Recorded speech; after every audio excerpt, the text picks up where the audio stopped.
So this is the first ever gameplay video on the channel, and this is us playing a The-O mirror match against my Team Strike partner here, Adam. Now, this is fresh off of our regionals.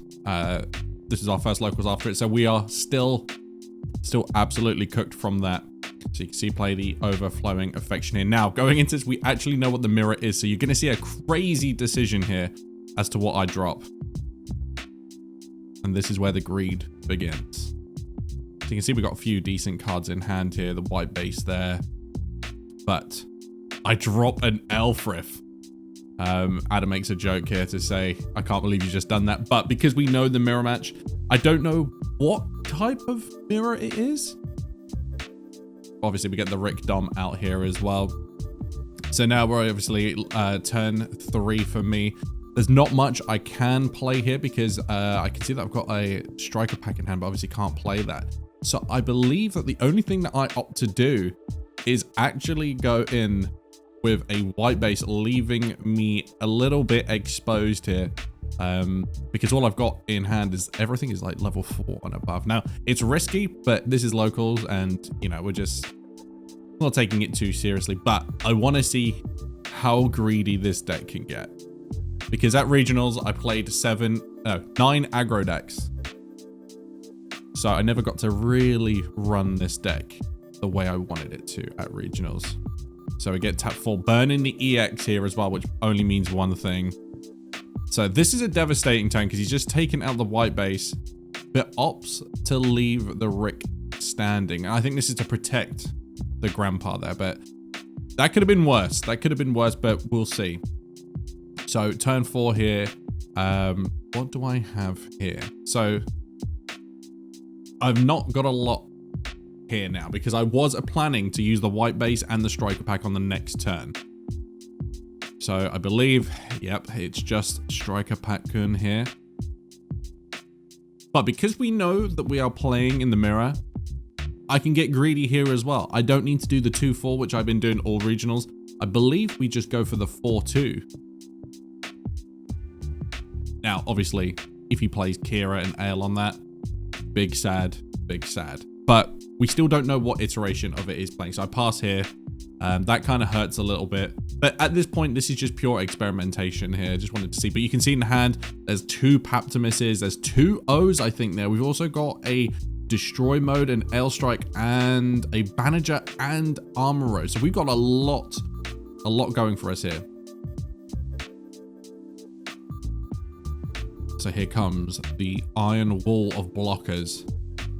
So at this point, I'm just thinking, right, well, he's just going to be swinging with Amuro, protecting that. If I block it, he baits it, and he gets the repair anyway.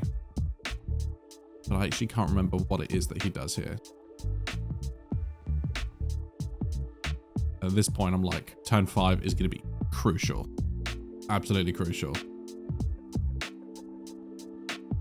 Now, this is what I think is probably a misplay. Because there was that and then a pass. But I suppose he wants to protect the grandpa there. Because obviously he can't play can't use the 2 blockers because he just played those. So this is a really big turn. I need to fix this. So we go in with 4, which I believe is Aile. And this is one of my favorite moves, is Banagher. Put that as make that a 6-6 bouncing something. Now, this is a problem. Because no matter what he does here, he has to give me something. So if he swings with Gundam, I get that. If he swings with Lfrith, I get that, but then he still needs to give me something. So he plays down Unicorn mode. So now we know that he's playing Banagher too. You can see me saying there as well, like, you've joined the dark side. Now, the reason I like Banagher is the 2-2. If you can see that point, that's such a big stat line, but also getting extra draw. And you've got Paptimus in the deck as well, also generating that too. And it's an interesting point because right here you can see that we're talking about the decision between using this and the GD01 version, but the point of contention just being the fact that even though you do get Banagher back, you have to essentially ditch something.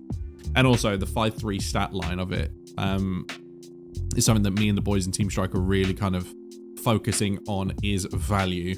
That level 5 turn, if you can build a board of 2, that's huge. So we're going into turn 6 now.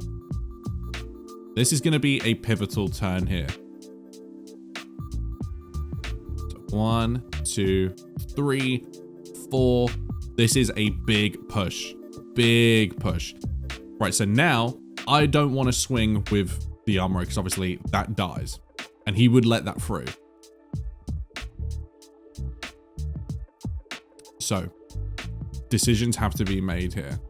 We've still got 2 resources, so if we've got a blocker, we can put that down. You can just see I'm just thinking it over. But we've got a 6-6 there.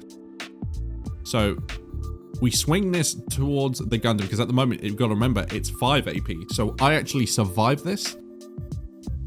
So, he kind of has to block that. But that is still not going anywhere, because now I still have 4 HP on that.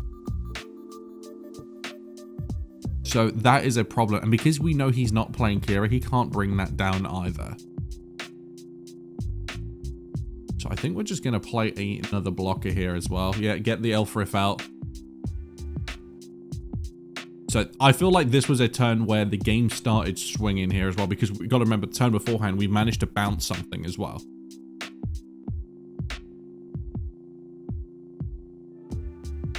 So we're getting a 3 resource turn here. And a show of resolve. This for me is actually giving me a big relief because now I know he only has 3 sources rest, you know, to play with. So the worst that he could do is either bring out another unicorn mode. He could pair the unicorn mode and get a draw and still play a blocker. But either way, any trades that happen, I'm actually not sad about. So this kind of puts him in a bit of a difficult situation because I know he's not going to swing with the Amuro. And he also knows I'm not going to block with that Lfrith as well.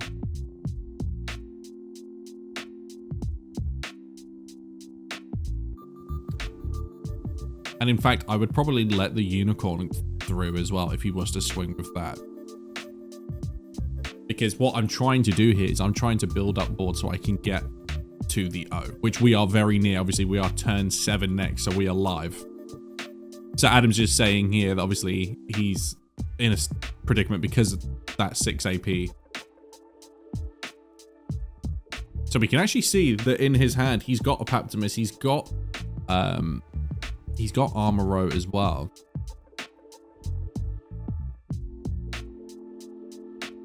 Okay, here we go. So we're going Amuro underneath it. I think he's going to tap down the Lfrith. And is he going to suicide? It has to be into that. But that's a trade I'm really happy with because it means I've got Amuro out of his hand. And I've already bounced a body and I got the Lfrith from the turn beforehand. So we got such insane value out of that. All right, so now we are turn 7. So this is live now. Yeah, so we're just double checking that we've got 7. So we're live now. And the reason why this is a big turn is because he chose not to swing. Choosing not to swing means that I can bring out Big Pappy in the O. I can use Amuro to break his shields and rest that Gundam. And this is the turning point of the game now. So now we can take that, take the 5 hit, but that's fine because that will repair. And then we just pass turn. So now he needs to address the O because the O is literally going to rest anything that comes down. This is where the greed really just goes apeshit, to be honest. But it has to go because it's just going to keep being a big problem. So this is going to feel awful. So there, I've got 4 cards out of his hand by using The-O. Because remember, he had to suicide beforehand. We got that value. But then I managed to tap down his previous Gundam, take that, and now we got that. Now we got the white base. This is where white base is really good in this deck. Because we can start oppressing by building units.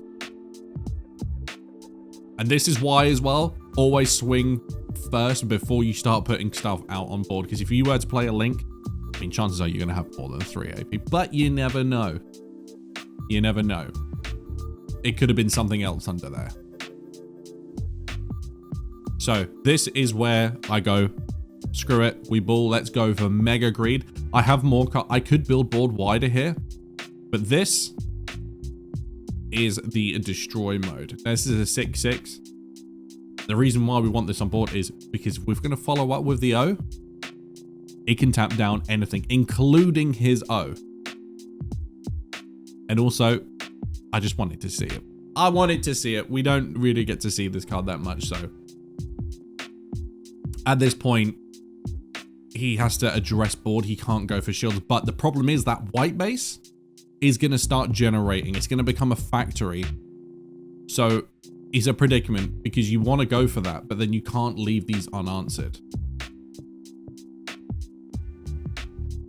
So yeah, Adam here just double checking what turn that we're on. Now, of course, in this mirror match, it is really a case of just like who sees what in the best order.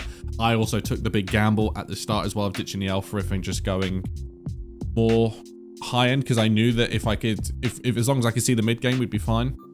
So it brings out the Chicken Tikka there, hoping for a block. Obviously, I'm okay with this because this I can swing in with the big boy and I actually survive and heal.